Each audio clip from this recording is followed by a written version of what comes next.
I can have a motion to approve the agenda as circulated, moved by Trustee Rollins. All those in favor? Carried. So we'll get right into it. I just have a few quick remarks to bring to the committee. First of all, we'd like to welcome everyone joining us, including those that are joining us online. And I'd like to thank the members of the board for their support and faith in me to deliver, help lead this committee in delivering a budget for the 2016-2017 school year. Really want to continue the work of the previous committee and the good work that the board did in the last budget process that led to the division funding support for special education, and where we refocused priorities to frontline services, including expanding full-day kindergarten. It may be poignant that we are having our first Finance and Personnel Committee meeting on World Teachers Day. This year's motto is empowering teachers and building sustainable societies.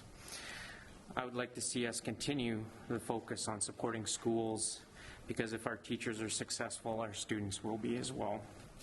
So with that, we'll move into the first item on the agenda, that being the financial statements and audit for 2014-2015. Secretary Treasurer would like to discuss that item with us. Well, this is the current board's first opportunity to go through this process. The fiscal year, as you know, runs from July 1st to June 30th. So for the 14-15 school year, the financial statements have been prepared. The auditors have been in and done their field work. They are now reviewing the results of their work. So the external auditors would normally be presenting to the board the audited financial statements and the audit report. And that would be done as part of a process in October. Given the timing of the certain timings of the federal election and timing of board meetings and so forth, we have confirmed with the public schools, with the schools finance branch, that the auditors would be coming on November 2nd. And we'd have a finance meeting at that time with the agreement of the committee, finance committee at that time, for the auditors to present, as I said, the audited finance statements and the report. That said, it's also very helpful to for the board to be aware of the results of the 14-15 school year. The draft financial statements will show on a true basis an operating surplus, and that's with a budget of $374 million, an operating surplus of a little over $1 million. This was discussed with the board last year and indicated to the board as a likely outcome as we were going through the budget process in February and March. And in fact, that is the case. In addition to that, the board had approved $4 million worth of items to be, or $4 million worth of items that had been approved by the board to be paid or to be funded through surplus are also included in the expenditures.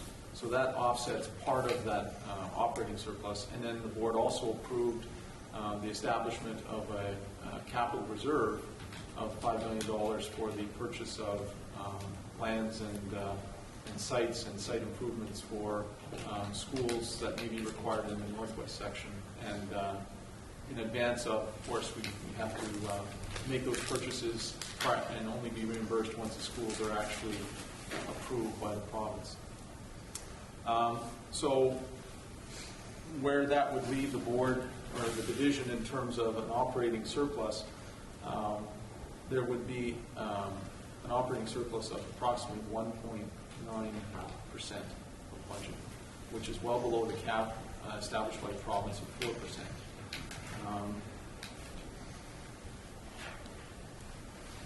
And in terms of the budget, that's the overall quick review, if you will, quick snapshot. Of course, the auditors will go through it in the detail,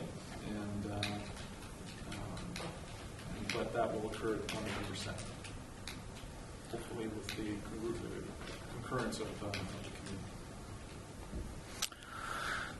any questions or concerns from members of the committee or trustees in attendance? Okay. We could also provide, in addition to the external audit, we have internal audit results and a summary of the internal audit finding. Those would normally be done as part of an in-camera discussion. Okay, with nothing else, we'll move on to the second item of our agenda, strategic planning and communications for the budget process.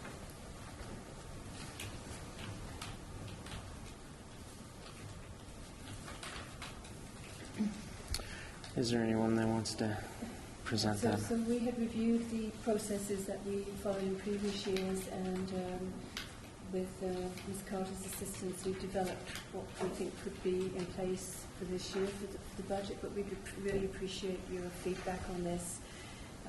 What we're looking at adding this year that we didn't do previous years is making sure that we get clear feedback from our employee groups and our staff, and we've had that in the past, but we're looking at a more structured way of getting their feedback than we've had before.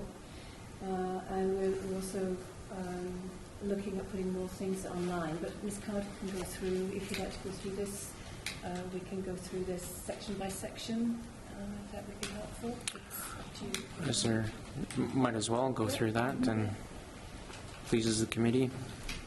Okay. Okay, so primarily the biggest changes that we're going to have a 90-second to 2-minute video ready for pre-budget consultations, and that's just in the work right now. We have the script and video complete by November 1st, and that's just a summary that Mr. Atkins usually does in person. We're going to just transfer that into a shorter video that can be shared with the third groups in advance. We're also looking at the potential of adding a simulation tool to the website. If this is something that maybe wants to proceed with, we have to find out fairly quickly so that we can get into work with that. Everything else as far as pre-budget consultation is what we've done in the past, and including answer ads about consultation meetings. And then the second part is once the budget has been determined, how we advertise that and promote it with the communities so that they can come out to the consultation meetings, give further feedback, and get content. I can go line by line, but you can just read it as well. Yep.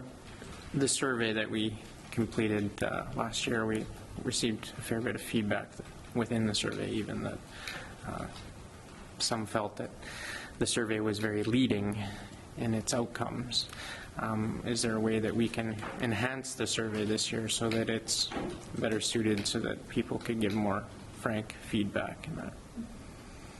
Yeah, we can look at that, and maybe we can ask the research department to take a look. Yeah. Change some of the questions. We've based it very much on the general survey that is done with parents, just about what their interests are and what they support in general for the Winnipeg School Division. So to make it more specific about what the budget is for.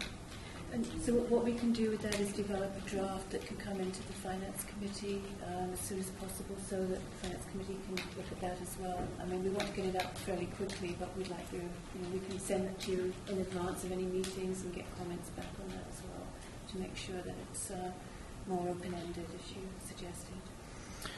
And I would be a huge fan of a simulation tool that people would be able to interact with and show how investments in certain areas may lead to property tax changes, or really what cuts to property taxes or something like that would mean to the division as far as cuts to services and what have you.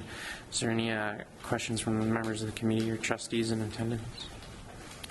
Trustee Rollins. So at our meeting held on June 22nd, we talked about the communications plan for sure. We also talked about the internal communications and the portion that is of the strategic plan. And to that end, and you've captured it here, I remember standing up and correcting my own record from the finance meeting with respect to a plan that would be developed for last month in September that would include information on how the information would be presented to the board and options for discussion, including how departments would be involved in discussions with respect to proposed targets and program augmentation and the like. And I'm looking for an update on that June 22nd strategic planning portion. Thanks for the communications plan. It's a great communications plan, and I like the new the new pieces for the upcoming year, and I look forward to seeing those. But I want to go back to the first item that was mentioned, following up from the Finance Committee in June. There was a discussion at the Public Relations Committee meeting last week where there was a communications plan in a more, as you say, in a more strategic way. So there was something that was provided to the committee, and Trustee Koshelanik is here, that I haven't got that page open on mine, but that's in the package tonight in terms of the approval of the Public Relations Committee. So that may be the one that answers your questions. I don't think so, no. You don't it think was, so? No, it was in reference to Finance meeting of June 22nd. Okay, the record will show the beginnings of what's in the memo.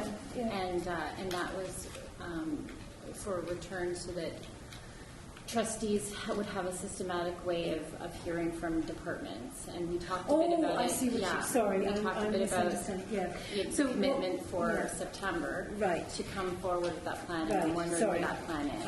I'm thinking something else. So in terms of the departments, what we've done already, because there was all the changes of people responsible for the departments, I'm sorry, strategic is, because, and many of them are here tonight. Different from the strategic plan of the division. Plan for the budget, So what has happened so far, we weren't ready for September because people were going into brand new positions. What we've talked about with senior administration is everybody has the line-by-line budget that we have tonight as well. And we've had a couple of discussions where the senior admin has been advised that they must go through everything line by line, that they have to be prepared to come forward to the Finance Committee with suggestions for whether it's additional programs, different programs, how they can use existing dollars in different ways, reallocating dollars, that kind of thing.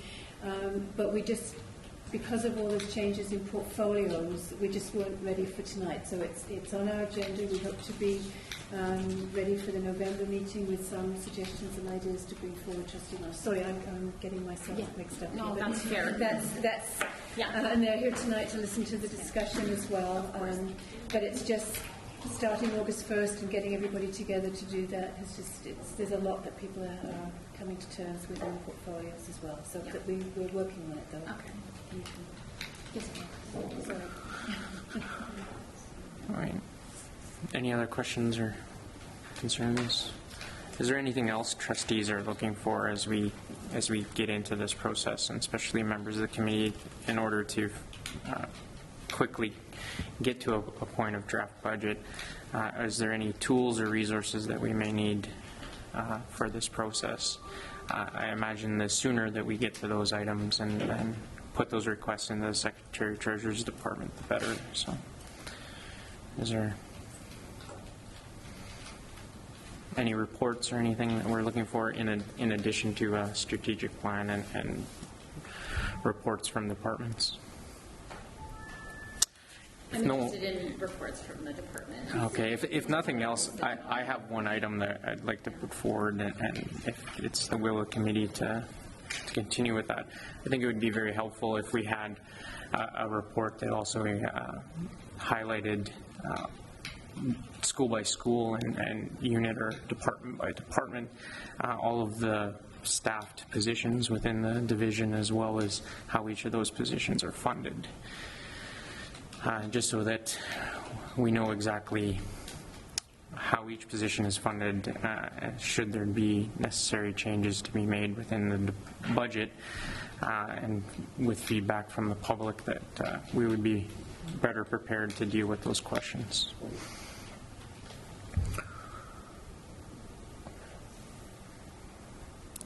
Agreement from the committee? I'm seeing heads nodding, so that sounds good. Okay, so if there's nothing else on the strategic plan and communications, we can move on to process and timelines. Just for clarification, Yeah. if I might. So,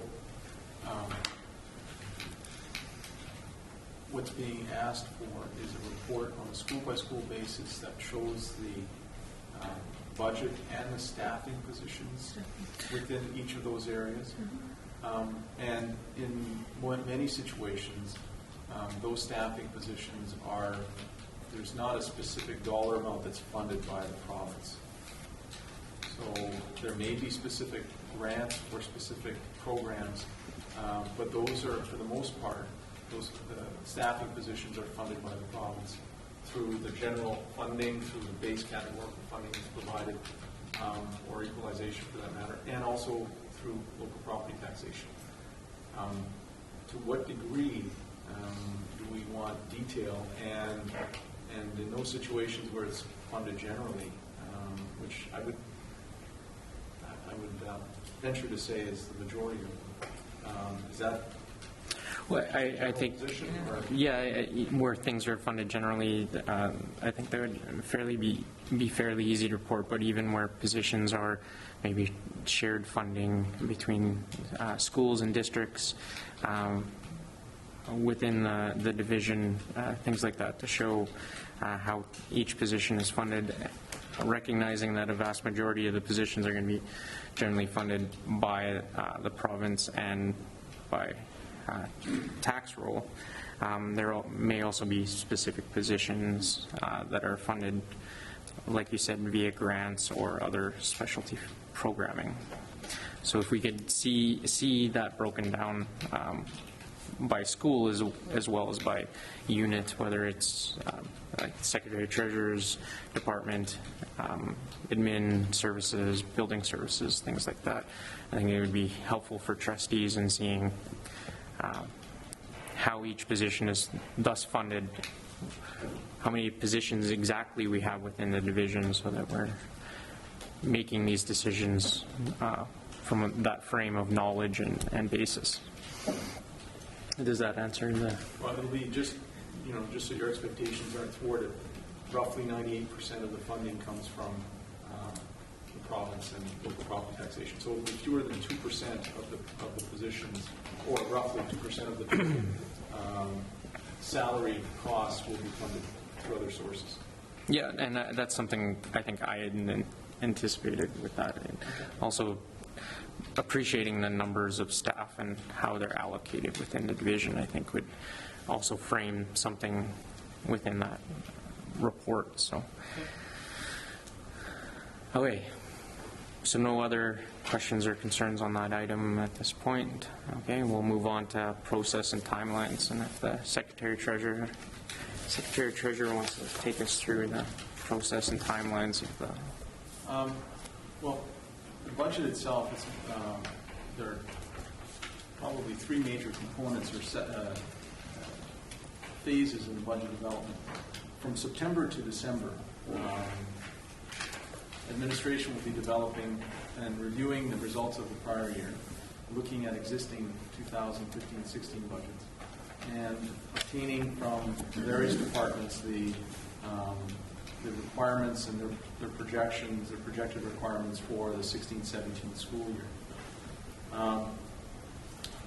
There's, of course, a draft communication strategy which has been discussed in public relations, and again this evening we've touched on it briefly. And a very important component will be the budget consultations that will occur with parent councils, with school communities, and with the public.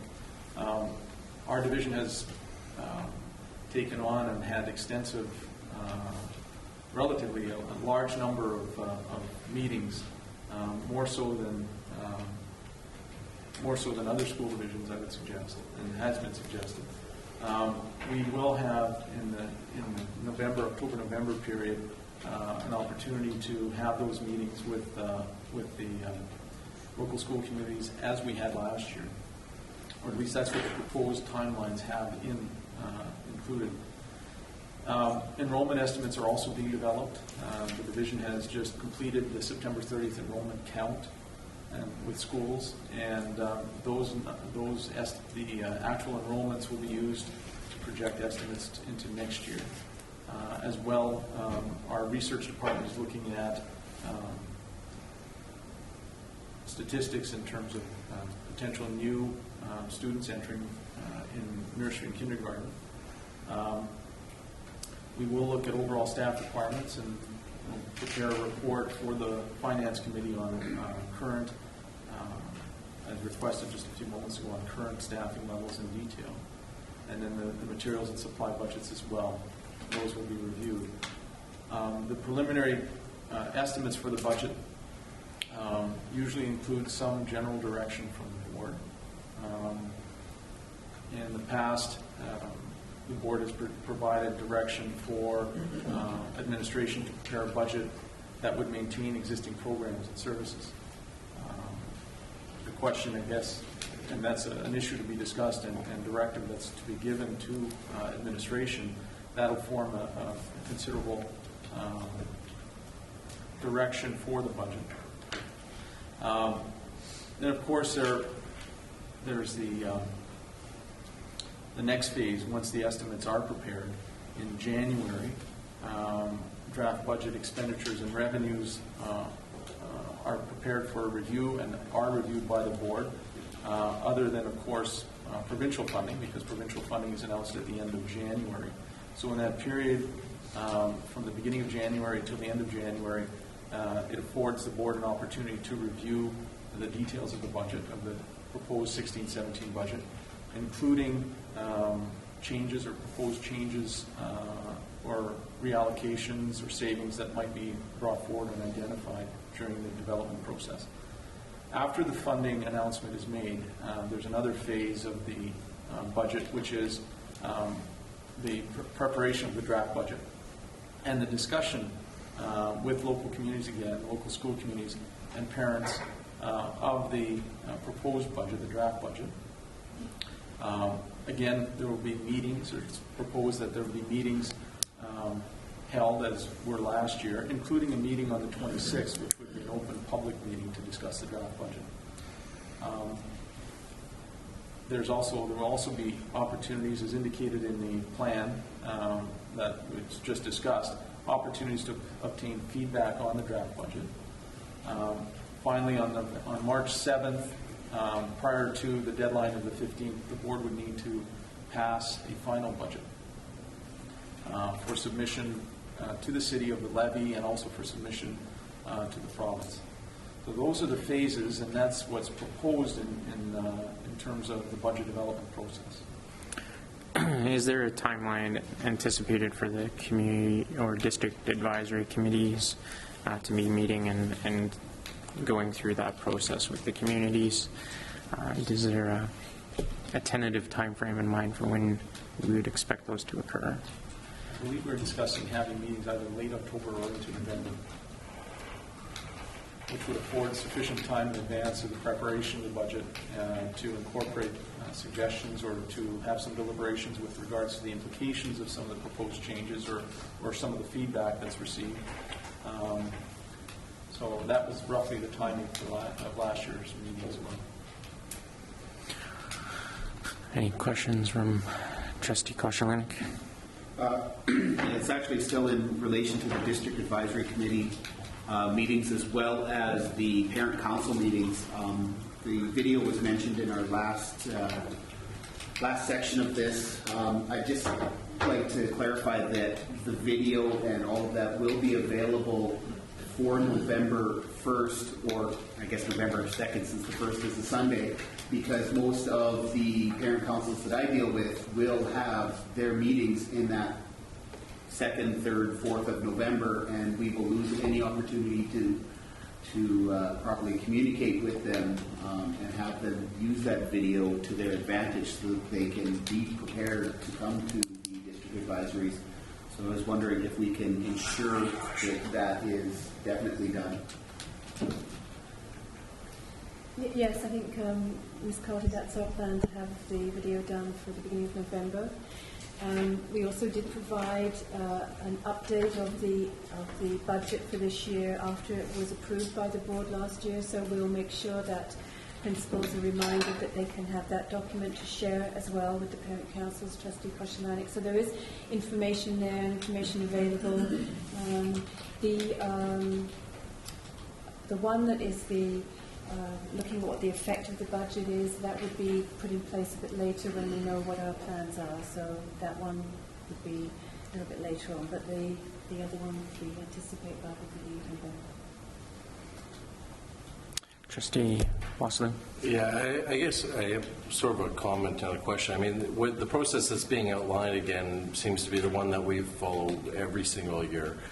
And my concern about that is that if we're going to find budget reallocations or savings anywhere, we're going to change our services or affect them in some significant way, and we're going to need to have a lot of time and meaningful public consultation.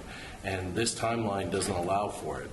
And until we have a strategic plan in place, we don't even know what our different departments need, and we're not going to find about that until in the new year. And at the new year, we're rushed. We get a lot of information in a short period of time, and we have to make major decisions. And the consultation with the public tends to be more symbolic than actual. And again, I don't see any changes this year from our process from any of the other 4 years that I've been here. And I'm just wondering if the administration could comment about how we can implement major changes to our transportation system or anything like that with these really tight timelines. Like, I mean, are we serious about consulting with the public or are we not? I can respond initially. Last year was the first year that we used the district advisory committees as a way of getting feedback in the October-November time frame. The previous 2 years we had done one meeting, if you remember, at Tech Rock High School, where we invited people from across the division to come, and we realized that that was not reaching out to enough people because we didn't get the attendance that we'd hoped. So we switched to the districts last year in the hope that that would bring more people out. But I think that the point that you make about what do people react to is what probably doesn't happen in October and November, Trustee Basilio, because traditionally, until we know what we're getting from the province, we haven't been in a position to say to the community, here's what we're adding, here's what we're cutting, until we know what our baseline funding is. And I think what you're suggesting is that we should be going out in October or November, perhaps with some possible additions and reductions before we know whether the province is going to be increasing, decreasing the amount of funding. And that's been our dilemma, as they have cut back and given us fewer weeks. As you know now, it's the end of January. It used to be the end of December. So as we now have just a 6-week turnaround, it does put a lot of pressure on everybody at that point in the year. But of the year, if we're looking at something going out just from the board to say, never mind what the province gives us as a board of trustees, here are some things that we want to put on the table, then your comments are absolutely correct. And we can maybe delay what we do with the community to a little bit later in November and anticipate that in the finance meeting on November the 2nd, there may be some things that we can bring forward. But you have something tonight in camera about transportation possibilities. And maybe there's some other things that our departments can suggest prior to that date for you. But I understand. I think that's what you're asking. It is. Yes, Thank you. yes. Trustee Rollins. Yeah, just to echo Trustee Wasilew's statements, that is why in the June 22nd meeting Yes. we were really interested in looking for that plan, hopefully to be developed, because I know we did a lot of great things in the budget last year. I'm looking for this year to be a stabilizing year. but still emphasizing the focus on schools and communities. Yes. And which lends itself nicely to community engagement and consultation. And so I really was looking for this first meeting to have that plan ironed out, so we were getting that rich intelligence from our departments, and I know that we have rich intelligence from our departments, but I was looking for a plan for the reasons that Trustee Wassiliou states, to making sure that we're doing that engagement, because any implementation plan is necessarily a little more difficult if you're looking at some of the items like you've looked at before prior to me being here, like transportation, that is undoubtedly a multi-year initiative because of the impact to parents. Parents can't be told mid-year, things are changing. It's hard on families, and so for that reason, to be nice to our communities, we look for more intensive planning. And as I said, I'll just repeat myself, but I understand that, and I think this year, because of the restructuring of everybody's positions, nearly everybody in the senior administration, we haven't been able to proceed in that as quickly as we had hoped, so that people could become familiar with their portfolios rather than going on what was in place last year. So I think we can try and get some things done for the next Finance Committee meeting, and then from this point on, we should have a system in place that allows us in April and May, with people in the portfolios on an ongoing basis, to be able to say, here's what we want to look at, here's what we want to look at in advance for the next budget year. Absolutely. Okay. But I think this year is just so many changes that we've got to give people a little bit of time to settle into these portfolios and get a sense of what they're looking at. But as I said, they've already started. Okay, thank you. My question for the administration would be, would we be able to even, whether it's a week or something, move that timeline forward a little bit, and then thus be able to push back public consultations a little bit to achieve that, considering the fact that a survey, a video, any interactive online tools that we'd be developing would have to incorporate some of those pieces that we're talking about within a strategic plan document. So is there a way that maybe end of October we're meeting as a committee to receive that plan, and then we're putting off public consultations to late November, early December?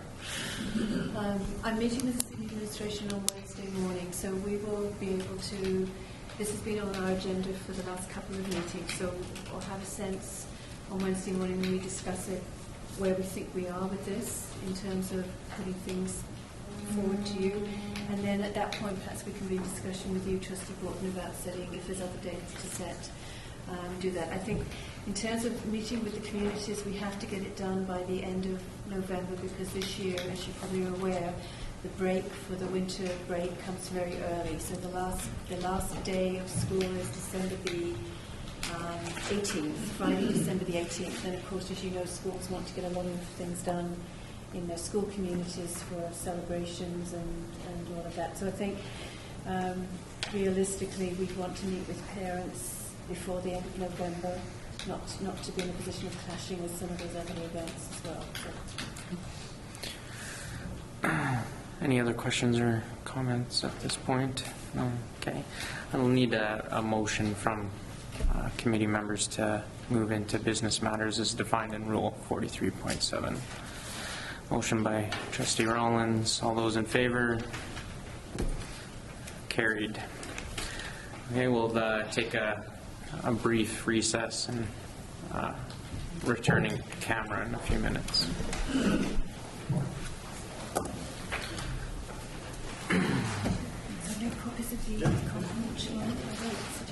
Yes.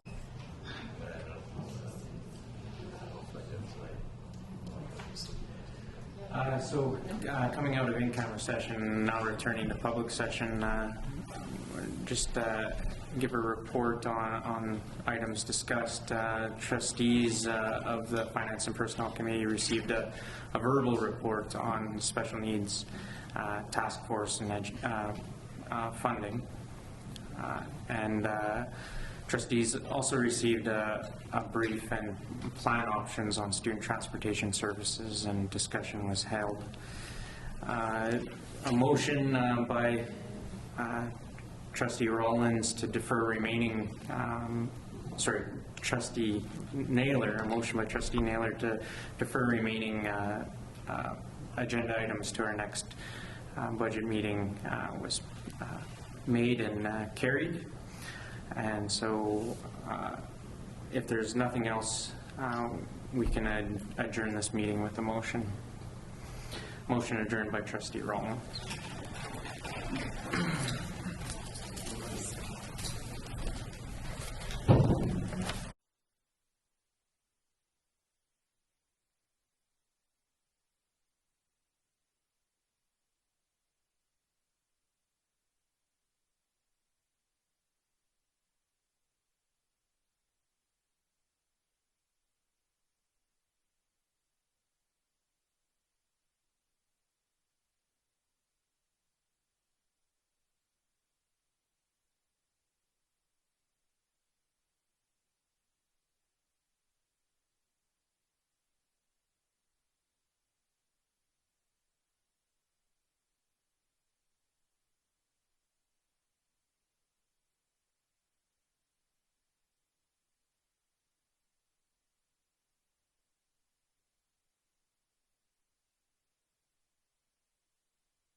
Mr. Oppermans, if you could proceed with the roll call. Present. Present. Present. Here. Here. Approval of the agenda moved by Trustee Kosztalanek, second by Trustee Beach, that the agenda be approved. Are there any additions? Trustee Kosztalanek? I'd like to add one addition to the closed camera business matters as defined in rule blah, blah, blah, personnel matter. Okay, and is there a seconder? Trustee Rollins, seconded. All those in favor of the addition? Any opposed? Carried. Is there any further changes to the agenda? Seeing none, all those in favor of the agenda as amended? All those opposed? Carried. Reading and confirming of minutes, moved by Trustee Koszulanek, seconded by Trustee Collins, that the minutes dated September 14, 2015 be approved as distributed. All those in favor? Opposed? Carried. 3.2, moved by Trustee Rollins, seconded by Trustee Broughton, that the minutes dated September 21st, 2015 be approved as distributed. All those in favor? Opposed? Carried. Reading of communications and petitions, moved by Trustee Rollins, seconded by Trustee Collins, that the OC 17-15 from James Allen, Minister of Education and Advanced Learning, regarding the approval of a Cole Secondary Kelvin High School new gymnasium ministerial award, proceed with the design and review of the project. Excuse me. Any discussion? Seeing none, all those in favor? Opposed? Carried. Presentation and consideration of reports. We have the Superintendent's Report number 11-2015, moved by Trustee Broughton, second by Trustee Naylor, that the list of salaries and wages paid during the months of June and July 2015 as summarized on Accounts List 2015-06, 2015-07 be approved as confirmed. Is there any discussion? Trustee Koszulanek. Sorry, isn't that Superintendent's Report 12-2015, not 11-2015? Okay. Thank you, Trustee Koszulanek. I've made that correction. You're correct. Any other discussion on that item? Seeing none. All those in favor? Opposed? Carried.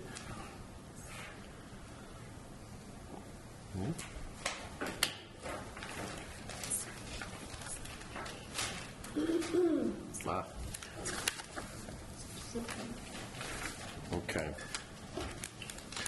And, sorry. All right. And moved by Trustee Broughton and second by Trustee Naylor that the August 2015 list of payments of accounts be approved and confirmed. All those in favor? Opposed? Carried.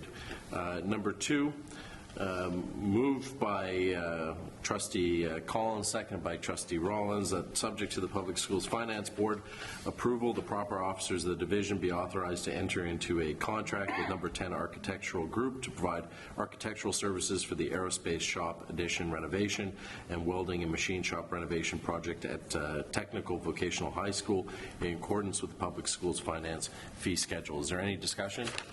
Seeing none, all those in favor? Opposed? Carried. Moved by Trustee Beach, seconded by Trustee Rollins, that the parent councils be reimbursed the cost of $65 to become a member of the Manitoba Association of Parent Councils. Is there any discussion? All those in favor? Opposed? Carried. Let's see here. Moved by Trustee Broughton, seconded by Trustee Naylor, that the division authorize the administration to enter into an agreement for the provisions of audiometric testing with ProTech Industrial Hearing Consultants for the period of October 1st, 2015 to September 30th, 2020. Any questions? All. Trustee Beach? I'd like to ask the administration if the audiometric testing includes teaching staff. It includes phys ed teachers, industrial arts teachers, some other teachers that will be areas of decibel reading is Thanks. Okay. All those in favor? Opposed? Carried. Moved by Trustee Collins, seconded by Trustee Koszulanek, that the tender of Fontaine Landscaping Incorporated to supply all material, perform all work in connection with the grounds redevelopment project at Strathcona School be accepted in accordance with the plans and specifications therefore for the total amount of $109,575 being the tender price, including provincial sales tax, excluding goods and services tax, and that the proper officers of the division be authorized to enter into a contract with Fontaine Landscaping Incorporated for the carrying out of the work. Is there any discussion? Seeing none, all those in favor? Opposed? Carried. Moved by Trustee Rollins, seconded by Trustee Broughton, that the proper officers of the division be authorized to enter into agreement with Adult Learning and Literacy Branch, Manitoba Advanced Education Training in the amount of $237,750 for the operation of an adult learning center at the Kekio Limund Cow Turtle Island Community Center for the 2015-2016 school year. Any discussion? All those in favor? Opposed? Carried.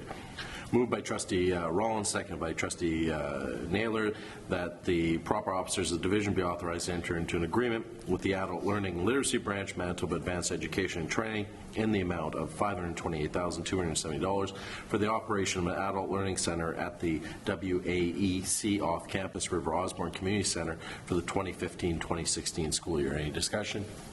All those in favor? Opposed? Carried. I think that's it for that. All right. Number 6, inquiries and announcements. I have trustee Collins. I'll go last. All right. I'd like to talk a bit about some Indigenous issues that I came across. The first is I was attending MSBA today, and there was 2 women there from the University of Manitoba.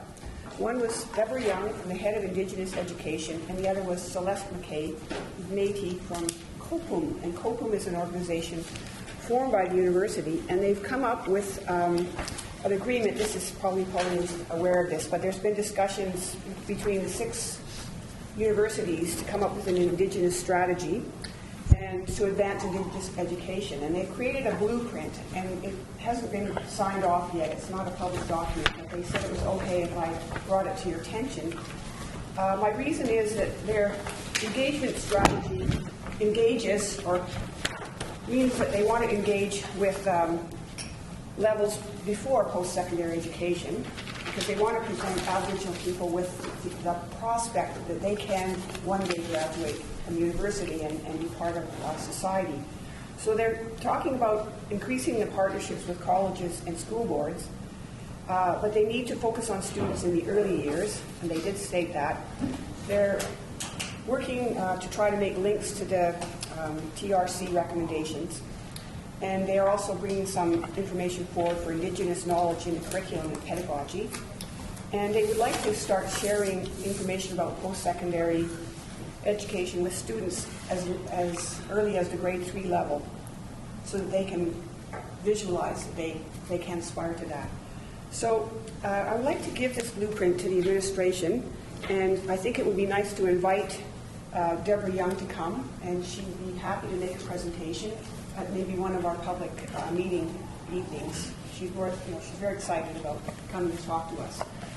So that's one thing. And then the other thing, I'll just make a passing comment about, I did attend a Warren Summit, which was very intense and informative. And one thing that I came across, I didn't know about, was a program that we have with the UNESCO program, and it was a presentation by Ira Udo, who's the former principal of Rockport School. And Pauline, I'm sure you're familiar with that. It was news to me. I didn't know about the collaborative program that Rockport had with El Hijra Islamic School and Mijimakwa. It's now extended to Churchill and Vincent Massey. But they spoke about a grade 5 program where the children got together and explored social inclusion to try to break down stereotypes. And they did things like they all went to 5 different religious places, a mosque, a synagogue, and so on. And they made art together. And then at the end, the students from Rockport went to Mijimakwa School where they attended a ceremony, a pipe ceremony. And the students at Mijimakwa were very proud to have them there. So it's the kind of thing I think we can aspire to break down the social barriers. And that's really what the conference was talking about. It's not going to be easy, but it's definitely worth the investment of time. So thank you. Thank you. I have trustee Brown.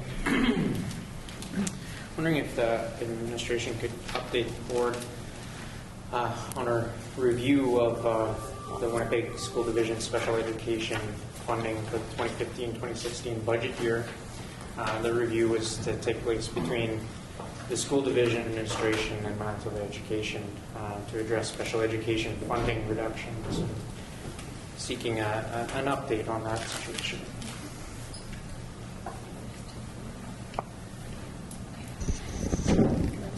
Yes, please. So the Board of Trustees did make a presentation to the Minister back in the spring with respect to concerns of funding or lack thereof for some of our special needs students. Administratively, we've discussed this with the administration of the province to determine whether they would be able to put additional funding in for the 15-16 school year based on the division's loss of funding, and they've indicated that they did not have funding available for the 15-16 school year to offset the costs that we had identified to the Minister. So that's where that piece is. The province did put in place a task force on special needs to look at a number of items to do with special needs students, including discussions on future funding models. Thank you. Trustee Naylor? Thank you. I just wanted to share with trustees, you may be aware that in December 2011, the United Nations General Assembly adopted a resolution to declare the 11th of October as International Day of the Girl Child, to recognize girls' rights and the unique challenges girls face around the world. So we're coming up to our 4th International Day of the Girl, which is coming up this weekend. And I just thought it was worth drawing attention to the International Day of the Girl Child website on the United Nations webpage, and just that they have set some specific plans in terms of the next 15 years, looking at girls that are adolescent today in 2015, and with some goals they want to achieve by 2030. And specifically, they want to be focusing on sustainable development efforts by making critical investments in the present and future of adolescent girls. There's a long list of some of those goals, but I'll just read a couple of them. It includes investing in high-quality education, skills, training, access to technology, and other learning initiatives that prepare girls for life, jobs, and leadership. There's important goals around sexual and reproductive health education and services, puberty education, promoting zero tolerance around physical, mental, and sexual violence, and also education around social and economic education, and gender-responsive legislation and policies across all areas, especially for adolescent girls who are disabled, vulnerable, and marginalized, and victims of trafficking and sexual exploitation.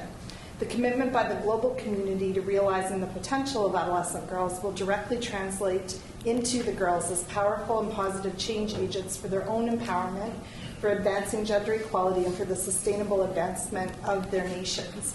And I think even though we in Canada, as a developing country, maybe our girls don't face some of the same issues that are noted around the world, this is an international opportunity, and that includes looking at our girls that are vulnerable, our adolescents that also need to benefit from some of the same goals that the United Nations has put forward. Okay. Trustee Koscielny? First off, I'd like to say that I had the distinct pleasure, along with yourself and Trustee Broughton, of attending King Edward School for the funding announcement for a new daycare and other buildings from the province. That was fantastic to learn and see that school. It was really neat, the tour we went on. Secondly, I brought greetings from the board to the Sister High School Virtual Network and Cybersecurity Center announcement again, and if you haven't been, you guys should try to somehow get a chance to check it out. It's pretty cool. And I also attended the grand reopening of the Shaughnessy Park School gym. The gym floor was redone, and they've also changed their name from the Stars to the Timberwolves. And I have to say that Timberwolves seems to suit those kids really good. Some keen intelligence there and some great opportunity to work as a team.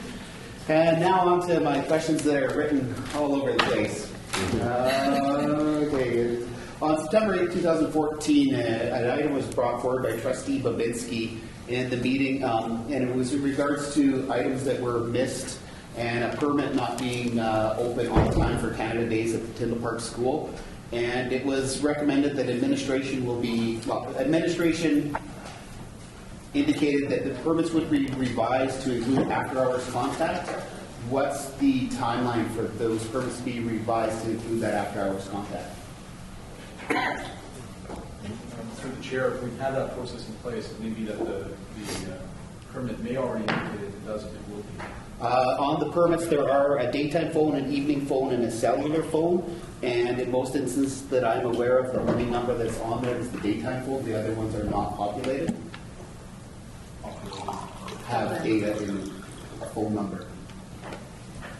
I'll look into that.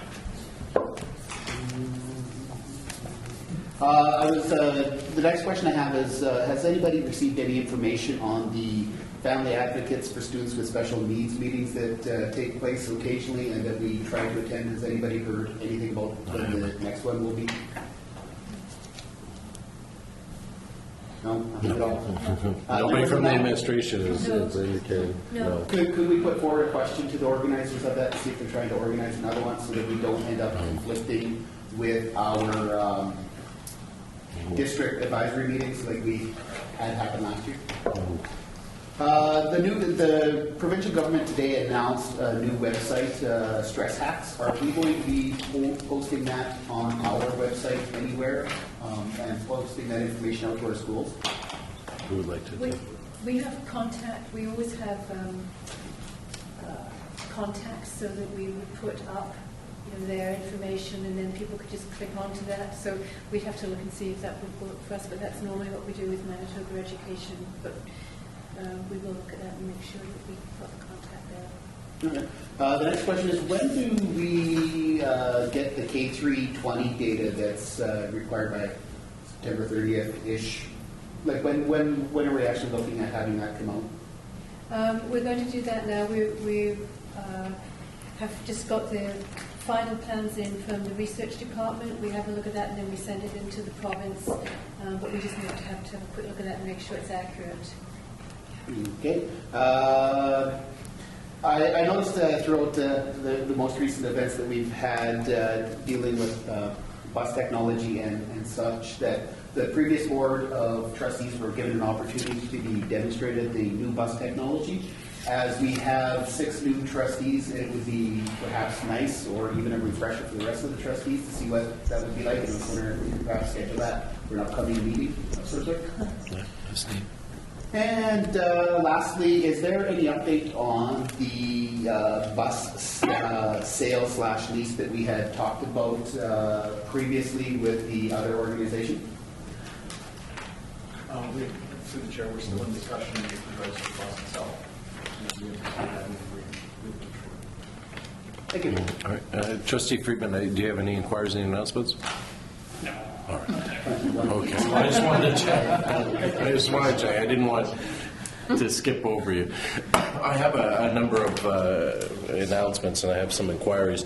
I too was at the King Edward announcement with my colleagues, Trustee Broughton and Trustee Koshalanek, and want to acknowledge the good work our staff did in putting on that event.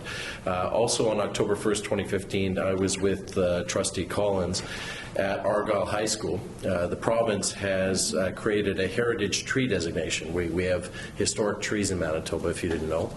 And the first one in Manitoba, in Winnipeg, was on our school grounds at Argyle.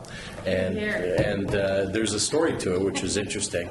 Apparently 125 years ago, a 9-year-old Bessie Goodman, a student of our school, was going to school on Arbor Day, and there was big important trustees or something coming to school to make some sort of Arbor Day announcement. And she thought she had to bring a tree, so she went down to the river and scooped up a sapling and brought it to the tree, and she was horrified to learn that the bigwigs had their own tree and they didn't need her little tree, so she was devastated. And the way the story goes is some caring Winnipeg School Division teacher took her aside later and planted that little sapling next to the well, the school well on the yard, and now this thing is, I would probably take 3 or 4 adults to put their arms across to get around. So, and of course Bessie Goodman's would be about 134 now, and I doubt the trustees' trees are still standing, but hers is. And so I think it was a nice story. The students at the school have turned it into a learning opportunity. They have a great video program there, and they've actually made a short film about Bessie Goodman and her tree. So it was a pleasure, along with Trustee Collins, to be there for that announcement. And there was no press there. So the audiovisual department of Argyle was actually captured all of that on video, so it was a good learning experience for them. I have some inquiries about the administration, the first of which is if we can get an update about the strategic plan, where we are with that, and what's the sort of next steps in relation to us working on that. Yeah, so we, as you know, the board approved the hiring of the company to do that. We're just negotiating, finalising the contract with them, and then we asked them to come to the next governance committee meeting, which is this Thursday at noon. Wednesday, the 21st. We've rescheduled. When did we reschedule? We haven't this morning. Oh, It's sorry. been- Oh, okay. Well, anyway, that must have happened this afternoon then. They were going to come Thursday at noon to meet with the governance committee to, just make sure we got started on the work and make sure that they were really clear on the intent. I hadn't been advised that the meeting had been rescheduled, so we'll have to see if maybe we can get started with them before that and have something for the 21st with the governance committee then. Yeah. My next question is in relation to the equity survey. I'm wondering if the board could get an update of where we are with that and what we could expect in the next little while. So we collected in fall, in September, we collect from the schools reports related to fees and fundraising activities. We're utilizing those reports and summarizing those and the grant reports that we obtained. In fact, we had a meeting earlier today to discuss that. The report itself, the format of the report is something that we wanted to, when we spoke about earlier, we wanted to just ensure that we're providing the information that was requested in the format that's requested. The survey itself will go out to collect the information that we don't have later this month and or third week of this month, and such that we can get a report to the board by then. Okay. And my final inquiry was if you could give us a status update on the negotiations with Corden Community Center on the Quince and Gym joint use agreement, as well as creating a model sort of master use agreement with that community club and the schools in that district. Certainly. So earlier this summer, following the meeting that was held in June, we had a board meeting, or committee meeting that was held in June. Administration met with the representatives from the community club. We discussed what would be required in terms of moving forward, in terms of their needs. We had follow-up meetings to discuss what the division's needs might be. In fact, we did a survey to find out what neighboring schools might require based on information on facilities and that the community club might be able to offer to our schools. And a draft agreement is currently being prepared for discussion with the group. We've also provided them with a tentative schedule of times that would where the facility, the gym, might be made available to them. And so there's been much progress. In fact, they seem to be very pleased with the progress. So, okay. And those agreements will come back to the board for review? Absolutely. All right. Thank you. Number 7, new business condolences, that the board sympathy be recorded with regret in the bereavement of the following. On September 12, 2015, Josie Jacinto Carvalho, retired welder, a member of our staff for 10 years, and that this motion be adopted by a silent standing vote. Jose.